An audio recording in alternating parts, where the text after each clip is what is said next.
My name is Jackie Lee Palmieri, and I am the Education and Engagement Coordinator here at the museum. I was the volunteer coordinator and assistant installer for Amanda McCavour. Amanda is such just a sweet, open, bright personality. I was personally just really excited to meet her, to get to work with her. Everywhere she goes for this specific piece is like, I'm gonna need a lot of hands. So whether that's staff or volunteers, bring them in. And she's one of the artists that's very, very interested in bringing in volunteers. People who aren't necessarily, museum trained, curators, preparators, which I think is awesome. I was excited at the idea of bringing in people from the community that would be as excited as I was to work with Amanda. I really wanted to kind of cultivate that atmosphere where people who can listen to directions and don't mind sitting still and tying knots for 3 hours, let me know. Let them come in. Let them do something fun at the museum, Make them feel proud, like there's ownership in this exhibit. As everyone's sitting there working, everyone kind of be chit-chatting and we'd be listening to music and the topics would wander. But one of the volunteers asked her, why did you do your work this way? Why these little pieces? Why are they so detailed? Why are we hanging them one by one? Explain that. And she kept saying, it's kind of this idea of community. You got these little stars that are smaller than the palm of your hand, but it takes up a whole room. Usually when you go into an art gallery, there's several pieces in there.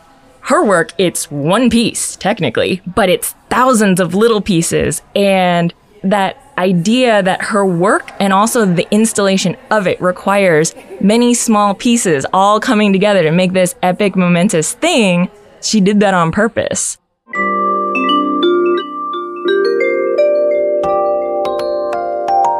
Welcome to Binder. I'm Ray McManus.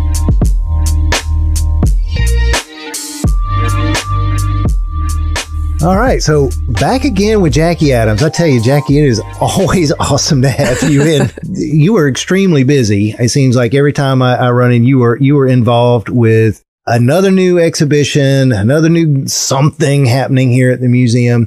And we're going to talk about that, but summer is here. I know. Finally. It's hard to believe, isn't it? I know. Do you like the summer? I do love the summer. I'm getting better about it as I get older. Have you always lived here? Yeah, in the South. Yeah. And, grew up in the country with no air conditioning. Right. Was always outside and, got old after a while. But now as I'm getting older, I'm liking it, actually. Yeah. It feels like there's some life in the university world. The summer was always kind of a dead period, but there is no dead period here at the museum. Season by season, this thing is still rolling and That's still right. going. And we've got a whole brand new exhibit that's about to start up. Yeah, it's funny when you mention the seasons of the museum. I tend to think about our rotating seasons as being spring, summer, and fall/winter. When we think about that, we're always rotating through those seasons. And so sometimes when we select shows and we're building our exhibition schedule, we really do think about the seasons. We think about what people are doing, the activities that they're engaged in, how their ideas of play and business are changing throughout the year. So these two exhibitions coming up for the summer, one on Impressionism and one on a living artist, Amanda McCavour, we think embraces the spirit of what summer in the South is. Yeah. Amanda McCavour. I mean, I have seen some of the images of her work. That is some fascinating stuff. Can you tell us a little bit about what that installation looks like and what it consists of? Because it's large, right? I mean, this is big. Yeah. Amanda is doing very large scale immersive installations. So that's where your entire body is really going to feel these artworks. And they're going to be very bright and very colorful. Play is a huge part of her artworks and her process. And she is intentionally tying back to her childhood when she's building her work. I mean, her work is coming directly out of those early days when you and I sat down and got our hands on crafting materials and just wanted to explore the possibilities. Do you remember in elementary school when you always got those first projects when you made a snowflake for the first time? Yeah. And the teacher magically oh, here's a piece of paper. Now I want you to fold it. Now I want you to cut it. And then it opens up into this. Wow. Whoa, this is like beautiful thing that you never thought you could even dream of making if your logical mind was doing it. Amanda is playing off of those same notions that we've all experienced as children. And she's built her whole artistic career around these ideas. Which makes sense because she draws a lot from nature, right? She does. And so that becomes such a, I hate to use the word inspiration, but damn it, that's what it is. Yeah, it's a definite source material for her. Nature is something that she's always going back to.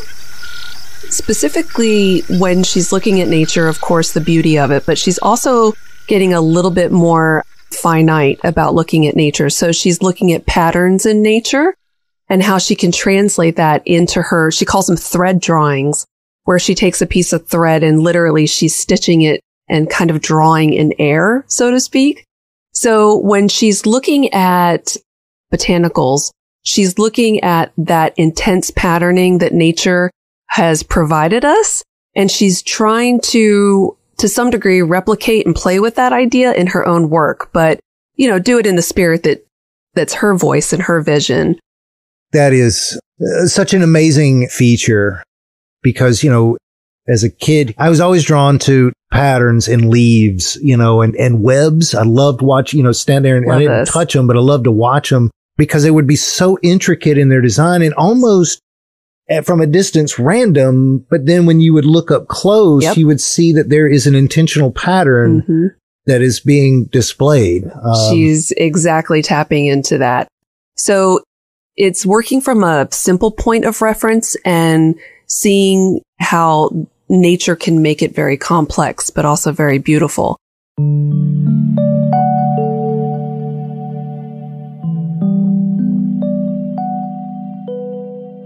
Well, Amanda, it is so great to have you here with us at the Columbia Museum of Art. Thank you so much. You're here also with a group of volunteers and you're helping to construct your installations. And we're going to talk a little bit more about that in a moment. But I thought what we could do is just have you introduce yourself to our listeners. Sure. Okay. So I'm visiting from Toronto, Ontario, Canada. Very happy to be at the museum this week and next week putting up some large scale works. So my art practice is largely concerned with making large-scale installations that fill entire rooms so you feel really immersed by them. And I work in a variety of materials, but my primary material is working with thread and embroidery. And I started working with thread and embroidery in a drawing class. I was working with a bunch of different people that were different kinds of creative minds. So we had dancers, and filmmakers and painters. And we were all thinking about drawing. And we started to think about a definition for drawing in that class, which was anything that involved line. So it was one of those classes that sort of changed my perspective, like my way of looking at the world. And I started to think about thread and how interesting thread is. Through a series of trial and error, I found water-soluble fabric, and it allows me to stitch into a surface and create crossing lines, which then create strength in the textile. And then that allows me to wash away the base and still have sort of a network of threads that connects together. So I started off making really small-scale pieces. I did a lot of pieces that were based on my hands making things. And I think that reflects the way that I learned, which was a lot from how-to books. So you can think about like in these how-to books, like how to knit, how to embroider, there's usually 2 sets of hands. And from there, I started to think about how it would change the work to go larger, to have a piece that could surround you. And that's really what I'm focusing on now, is creating environments that are filled with thread and line. When you're in the space and describing a little bit about what you're doing for us here at the Columbia Museum of Art, when you go into one gallery, you see hundreds and soon thousands of like these little weavings, and they look like little blooms and little flowers. And so thinking about that idea of nature in your work, I wanted to talk a little bit about that because a lot of your work is rooted in inspired in nature. And we talked a little bit about you have a big interest in ecology, in botany and gardens. And I was wondering if you could elaborate on that for our visitors a little bit and how these sources inspire you and how you infuse them in your work. Sure. So it happens in a couple different ways. And in particular, in the piece Pink Field, Blue Fog, which is going to be up at the Columbia Museum of Art, I've sort of thought about what it feels like to be in a landscape and what it feels like to look at a field. You'll notice that the pieces, they're not representational. They've been abstracted a little bit. They're sort of like the shape of a bloom and then the color of the sky. And I wanted to create sort of a distance between a picture of nature and what this experience is. So while it's not like a rendering of a flower, it's sort of like the idea or the general shape of a flower. And in that way, I'm trying to capture the feeling of being in a landscape. So you're encouraged to walk through the installation, and you can stop and sort of see different compositions as you move through. There's sort of like these dissolving compositions that can happen, and you can really view the work from any vantage point, right? And sort of create your own experience. So I'm thinking about how we experience environment often through movement, right? Like, so going on a hike or going on a walk through a garden. That's beautiful. And what's really great about your exhibition is that right next door to it is an exhibition of Impressionism paintings. And so much of what you're describing is a lot of what the Impressionist painters would do in plein air. They would go outside and take in the light and the atmosphere of the space and do it through these sort of brush strokes and brush marks. And when you look at the Impressionist paintings, they're like a 2D version of what you're doing three-dimensionally. And so I love hearing how you talk about engaging the space for the viewer, because it is going to be different when you look at something versus like walking through it and you're experiencing all the elements. And, you know, you talked a little bit about the garden environment where it's a little structured and your views are very different versus like taking a hike, for example, and going on a walk. Do you actively practice being out in nature in just sort of a very like open, take it in kind of way and like internalize that and process that as just like a journey of discovery? Well, I love being outside. I think like whenever I feel stuck in the studio, I take a walk. It's like the best way to sort of reset. I live in the city, so, you know, like experiences of nature can be guided by the city structure, but it's amazing to see where, you know, plants are still popping up in alleyways and, you know, through pavement. I do think that being outside is something that really recharges me. And I read Rebecca Solnit's book called Wanderlust. Yeah. And it talked about how walking is at a similar pace to thinking. So I often think about her and her writing about the different ways that walking can sort of either be a journey or a way to process or a way to observe. Oh, I love it. I love it. We talked a little bit about the idea of like slowing down versus, you know, your installations when they get installed, people tend to want to do time-lapse videos because it's so process-oriented and it can take sort of a long time. And we talked a little bit about the comparisons between that's pretty great and all, and that's how our society is kind of wired right now from an energy standpoint. But the value that you place on being able to have that wanderlust and to slow down is really beautiful about your work. Yeah, it's funny. We're like doing this time-lapse video of the piece going up. So I think it's going to be over like a series of 6 days probably to install this one work. I really welcome the time-lapse in that context. Like I love seeing how fast we move through the installation process in that like point of view. But I was just noticing this in myself, like taking a time-lapse video of one of my pieces and really thinking like, oh, maybe this is not something that really shows the work very well, because there's something about the slowness, the way that the pieces move in the space just in real time that sort of slows me down. And I think about looking at art and how sometimes you need to slow down a little bit to do that, and letting the pieces move in the way that they move rather than speeding that up actually has a kind of poetry to it. And they're really affected by if you walk past them. If you look back, you can sort of see the pieces move because you've moved the air. So there's something sort of about that like displacement and how you can affect the pieces. Just like in nature. We talked a little bit too about just how stitching and embroidery is like an applied art form. And in our mother and grandmother's generations, you saw it all the time, all the time. They were knitting, crocheting, stitching, cross-stitching. How do you find those are you making connections or using sources of some of those traditions and histories of applied arts in your own work? And how does it show up?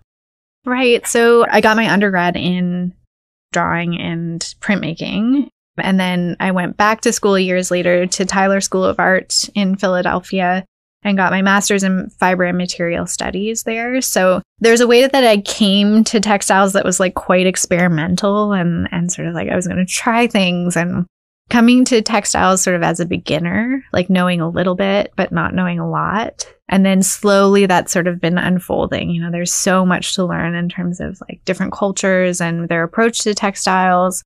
I looked a lot at samplers and English embroidery. I definitely have a more free-form way of approaching embroidery, but to me, it is important to know about that history. I think some people really reject that. And I think for me, it's part of the material. So I think there's a lot that can be pulled from in terms of, you know, historical techniques and definitely bringing them into like a contemporary language. But there's, it seems like one of those worlds that's just, there's a lot you could know. There's a lot to explore. I went down this total path of looking at English embroidery when I learned that about you. And it goes back to like the 13th century. It's insane, you know, and just a rich, rich culture, history, and tradition. And, you know, I can't help but think that like some of those florals or botanicals that were done hundreds of years ago might not even exist anymore. Right. So yeah. I think that's fascinating. Yeah, it's really interesting. And it's really interesting to think about the ways that particular set of knowledge has been like passed down. Right. Just thinking about where that work happened, who did that work. So the context around the textiles was quite interesting too. Yeah, yeah. We talked a little bit too about this notion of play and playfulness in your work. And one reason why it was so exciting to bring you here is because it's so obvious how you have a playful nature in your work. And the idea of being playful in the museum for us is a really big experience promise. It's one thing that we promise to offer people. And, you know, depending on, I guess, who you are in your stage of life, you think about being playful in different ways. And I would love to hear some of your philosophy in terms of how you apply playfulness practice in your work as an adult. Yeah. I often think about play as being a way to experiment and try. And when I'm making work, I'm trying and I'm seeing what will happen. It's like a visual experiment. Because I actually think it's like when I play or when I make a mistake that there's some activation that happens. So I'll tell a story about the pieces that are actually in the show. So there's the blue set of embroideries that sits at the top of the installation is made out of these flat circular shapes. And if you can picture something like a spirograph, there are these sort of interconnected lines that are radial. What I was doing for one of my pieces was I was ironing hundreds of these pieces, right? So not play. Just felt like work, right? Like you get into that mode where you're just working. And I ended up building up a layer of starch on my iron, which made it really sticky. And then I accidentally, when I was pressing one of the pieces, I pulled the edge of one of the pieces and it curled up. And I thought, oh no, I've just like wrecked one. And I think if I had stopped there, if I had just stayed in work mode, I would have missed out on a major opportunity. But instead I went to like experiment or play mode. And I said, okay, well, I made this what I'm calling a mistake. But what if I make that mistake over and over and over again, all around the edge of the work? What ended up happening is it popped this flat shape up into a three-dimensional shape. It was like I made up a technique by making a mistake or just playing around. And I also think maybe the flip side to like my playfulness is that I'm actually like a little bit controlling. And I have to resist that sometimes. And I think with the water soluble fabric, it forces me to be a little bit more like go with the flow. Because, you know, there's certain things that I can predict. I can be like, if I make a lot of lines here, the piece is really going to hold together. But when you put the piece into the water and the background washes away, there's a lot that you can't control. So almost embedded in the process is this idea of like chance and unpredictability that I think helps me to really embrace play because it's just part of it. Like I just can't control it, and it's probably a good thing for me as a maker. Bright Little Day Stars is on view at the Columbia Museum of Art until October 2nd. Up next, we don't know what animals know. We privilege this podcasting over what dolphins do when they communicate. Celebrating the natural world with John Lane after this.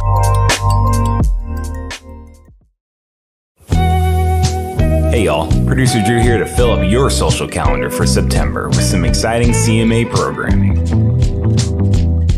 On September 8th and the 14th, take a tour and get a new perspective on Amanda McCavour's Bright Little Day Stars with volunteer coordinator and installation assistant Jackie Palmieri.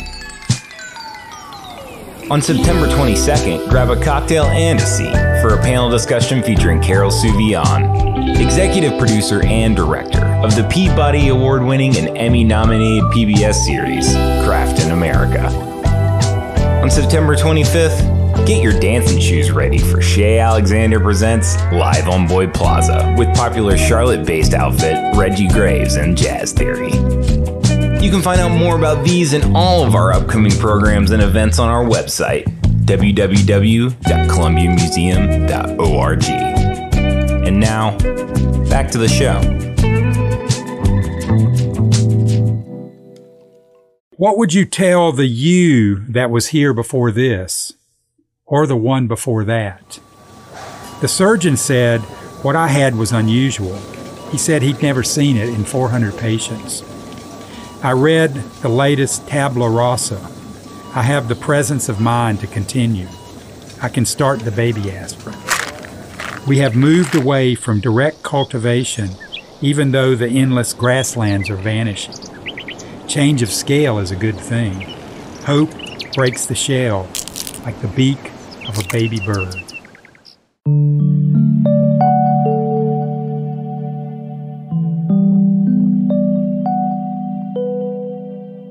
Well, I am here with my good friend, John Lane. John, tell us who you are and what you do. Thank you, Ray. John Lane from Spartanburg, poet, retired professor from Wofford College, 32 years, been out of the system now for 2 years and happy to be out. I loved my time as a college professor, but it really is great. One of my friends said, you got to get up every morning now and decide one thing you'll do so you get out of your pajamas. And I like that a lot. Oh, man. I usually credit the poet Sharon Olds as someone who helped me find my voice as a poet. And if people haven't ever read Sharon Olds, they should. And they'll should get it, you know, when I tell them that. But honestly, I would say you were one of the people responsible for helping me find my voice as a Southern poet. You have really helped me to appreciate a lot of our natural world in ways that I did not think I would ever really appreciate. So I wanted you to drive all the way to Columbia so I could thank you. Ray, that really means a lot to me coming from you. You're one of the poets I admire most. I really appreciate it. And we both share this working class background. Yeah. And that's not something all poets share. That's right. My family was cotton mill workers in the upstate of South Carolina. And that shows up a lot in my early poetry, not so much in the poetry I've written recently, because I have written more about the natural world. And background was always the landscape, the Southern landscape. Right. Yeah. But the real meat of the poems was this family connection that I had. You know, my alcoholic mother and suicide father and that complex working class Southern background. And it was important to me. You write on a lot of different subjects, but nature does become this sort of central focus, especially I'd say in the last, decade of your work. One of the things that I'd love for you to talk some about is this experiment that you took on, putting a canoe into the creek and riding that damn thing all the way out to the Atlantic Ocean. Yeah. John, it's like one of the most badass things I've ever heard in my life. And my son keeps on to me like, Dad, we should do that sometime. Like, son, I don't know, man. You don't have but half the distance to go though, man. How did that get started? What prompted you to want to do that? This trip you're talking about, I put into my backyard in Spartanburg and I paddled 11 days. But what started it was I realized I just looked out my back door one day and I said, that creek goes to the ocean. And my friend Janice Ray always talks about your watershed address.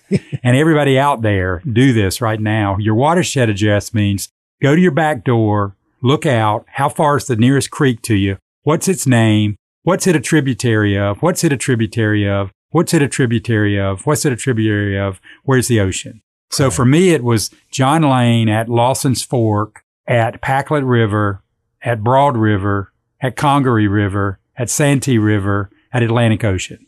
Wow. And I thought about that. I looked out and I said, I can do this. I had the lone enraptured male idea. I was going to get in that water by myself and suffer, get some Jethro Bodine suffering time in, But my wife, Betsy, said, I don't want you doing it by yourself. It's hot. It's dead summer.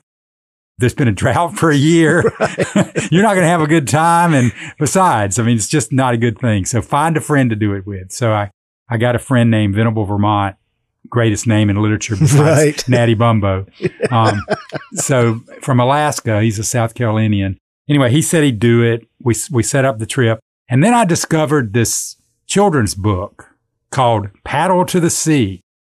And it's about a kid who puts a little canoe with a carved Native American Indian in it and throws it in the Great Lakes, and the little canoe makes its way out to the Atlantic Ocean. And it's a great children's book, and I found a copy of it here at the South Carolina Book Festival, had that wonderful antiquarian book fair. Mm-hmm. So I put my $50 down and bought a first edition of this book, took it home and said, I'm going to write my Paddle to the Sea.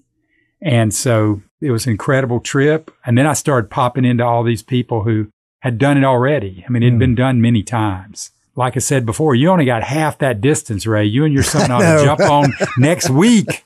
You'd be at the ocean in 6 days. I love it. Folks can watch the video, River Time. Yes. And Vimeo, just type in John Lane River Time. And because a couple of filmmakers from Athens, Georgia and Atlanta followed me down. It's a nice little companion piece, really, to see that, in the 11 days, it would look like it rained like 9 of those 11 days. It seemed like it rained. A week and a half before we started. So, the river was flooding the entire way. So that made for a quick trip. Right.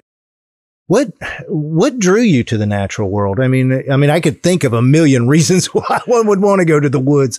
As a boy, I always had a fascination. We always lived in kind of ratty houses on the edge of Spartanburg, and there were wild areas near them. And I would spend a lot of time outside because of my family situation. And so that was the beginning of it. And then I got to college, and my best friend in college ended up being this guy who was crazy about snakes and catching snakes. He's a famous herpetologist who works down at the Savannah River site.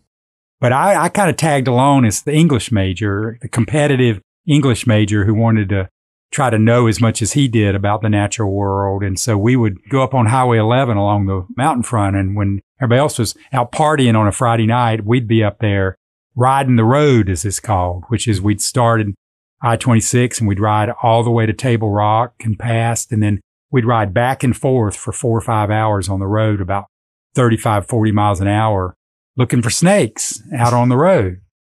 And, when where I saw my first timber rattlesnake was in the middle of Highway 11, and David would jump out or I'd jump out, and then we'd be in this competition who could, first of all, identify it at 40 miles an hour. And then who could catch it? So, to this day, Betsy says that I'm the best she's ever seen at identifying roadkill at 55 miles an hour. I'm never wrong. I mean, I can, even if it's down to greasy splotch, I can still pretty much get it because I was so attuned to that pattern recognition so that I could beat David or so David could beat me. And that continued for a decade. And then the rivers happened. Right. Yeah. I've had 20, 25, almost 30 years now of paddling lots and lots of kayaks and canoes down lots and lots of rivers. Mm-hmm. And that was a way to have a little bit of a athletic endeavor, but also to be in the natural world. Yeah. Well, and that's a wonderful segue because, not only do you write about rivers, but you do write about animals. Lots about animals. And of course, Coyote Settles the South, which was honestly a fascinating read because, there weren't coyotes when I grew up. Yeah, they moved in the last 20 years. Yeah, but they're here now. Yeah. I mean, there's no doubt. They're not going away. And they're not going away. And of course, there's the one about the hawks. Neighborhood hawks. I've got another book of essays coming out from Mercer in February, which is sort of it is my third book of my animal trilogy. Coyote, then the Neighborhood Hawks, and this was called Coming into Animal Presence. And each essay has animals in it in some way. It's not all about animals, but animals will swerve into the essay in some way. And just like I had the 3 river books, I did Chattooga, then I did My Paddle the Sea, and then this new one that came out just this year, Still Upright and Headed Downstream, the Collected River Writing, which collects all the poetry and nonfiction that I had not pulled into a collection yet. Animals, rivers, family. Got another nonfiction collection that it's going to come out from Georgia, the Big Family Collection. But although it's crossed with geology and soil science, so right, it's called Gullies of My People. Nice. All about having 7 generations of upstate folks in Spartanburg County, poor tenant farmers and mill workers up there. So, and it's going to be, I can predict, it'll be something else that will raise awareness. And I think that's one of the really an upshot next to, of course, really good writing, but, just an upshot to your work. You raise such an important awareness of who we are and how we fit in this grand scheme of things. I was always troubled as a grad student, and we would have to read, in American literature, and we would go into romanticism and all of this, where nature was this thing that, we had to control but couldn't control. And it was the closest thing to God, and it was cruel. And yet that was never really my experience with nature. It never seemed to be cruel. It just seemed to be nature. It was us trying to impose what we think it is and not the other way around. Yeah, one of the things I say a lot about Coyote, this book, Coyote Settles the South, is I wanted to create a voice and a narrative voice that could be read by both coyote huggers and coyote haters. Mm-hmm.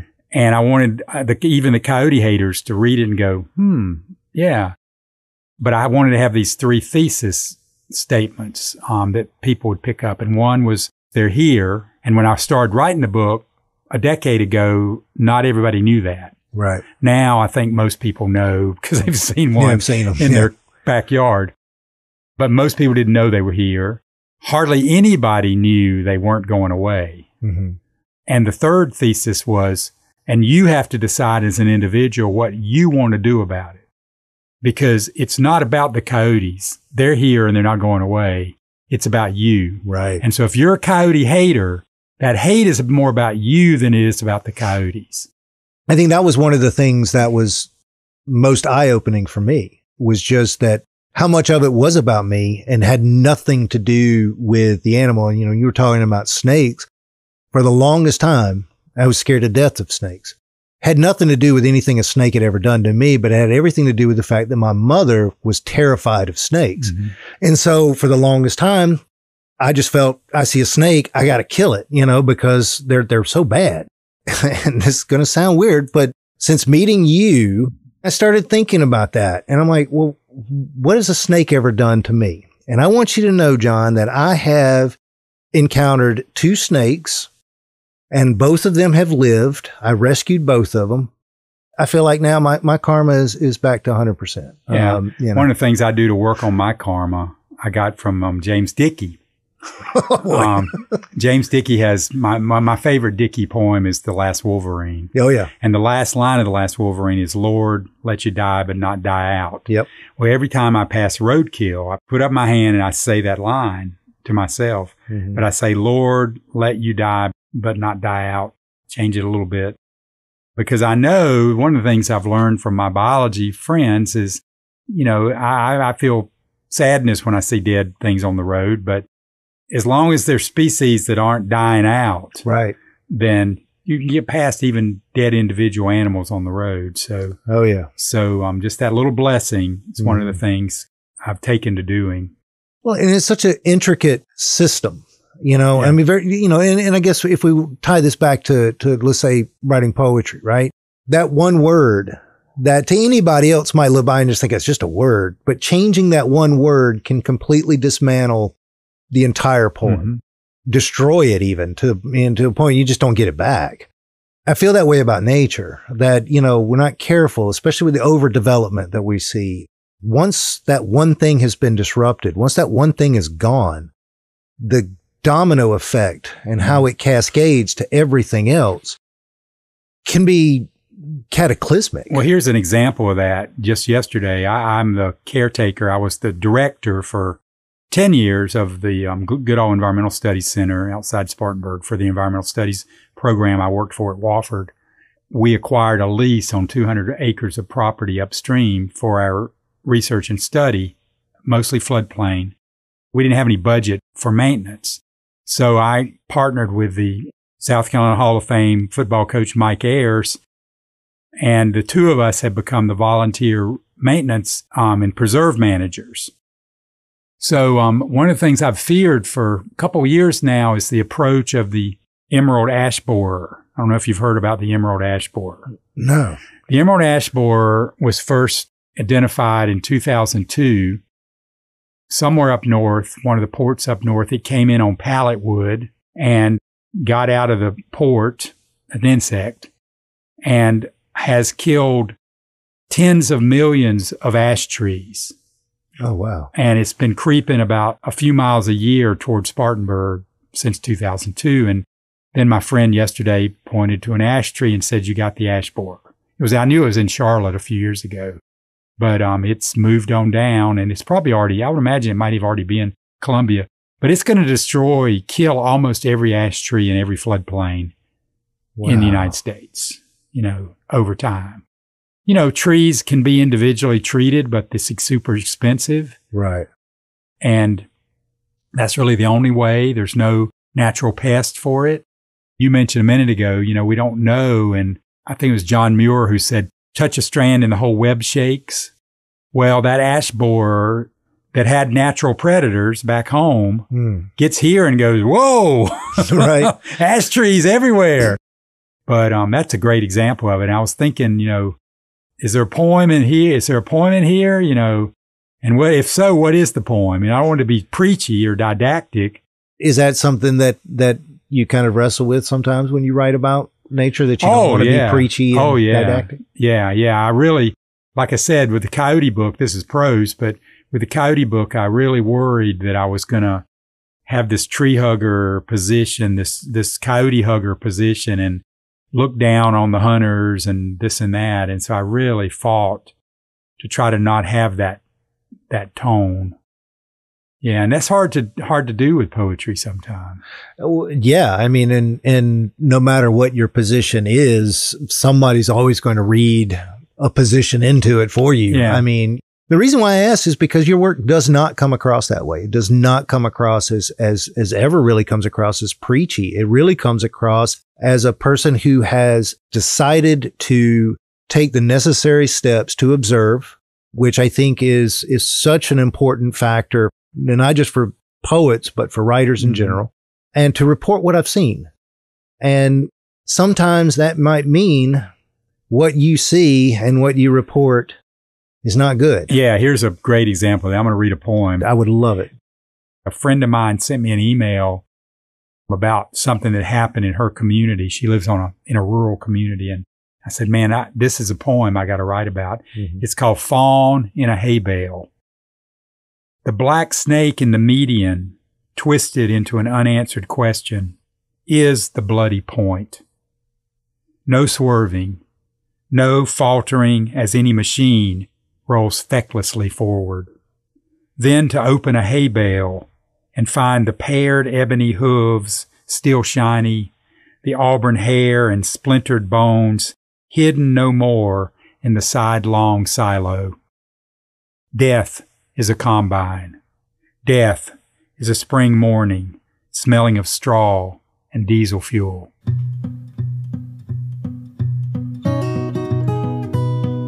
John Lane is my spirit animal and the author of over a dozen books of poetry and prose, including My Paddle to the Sea, Begin with Rock and End with Water, Anthropocene Blues, and his most recent collection, Still Upright and Headed Downstream, published by Mercer University Press. You can find John in the woods or on a stream, or friend him on Facebook if you want to see where he might be reading next. Artists, poets, writers looking to nature for inspiration for their work is not something new. We've been doing that for centuries. But lately, it has become more apparent to me, if nothing else, why it is so necessary for us to continue to do so. Everything in nature is fleeting, constant change, some of it by natural design, some of it by us as humans, interfering, overdeveloping, taking for granted the very things that have inspired us, that we have relied on, that have kept us alive and made our existence worthwhile. To stop and reflect on that, to capture that as an artist, to capture that as a writer or a poet, and to share that means that we can keep that part of nature with us. It won't change. It doesn't go anywhere. It's protected. And as long as we continue to do that and think about that, our relationship with the natural world can only strengthen, can only be better. And we'll be there for future artists, for future poets, for future writers. You've been listening to Binder, a production of the Columbia Museum of Art. Today's episode was hosted by me, Ray McManus, produced and edited by Drew Barron, with special assistance from Joel Ryan Cook. For more information about Binder, CMA exhibitions, and programs, please visit our website at www.columbiamuseum.org.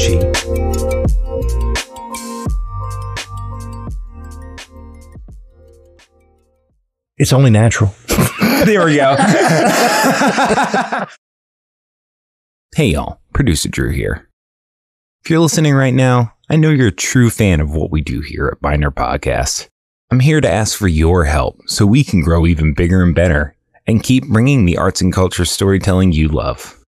All we ask is that you tell a friend about us. And if you really enjoy what we do here, perhaps you could leave us a review on Apple Podcasts. They really help a lot. And of course, if you haven't already, be sure to subscribe so you never miss when a new episode drops. Thanks for listening. We'll catch you next time on the Binder Podcast.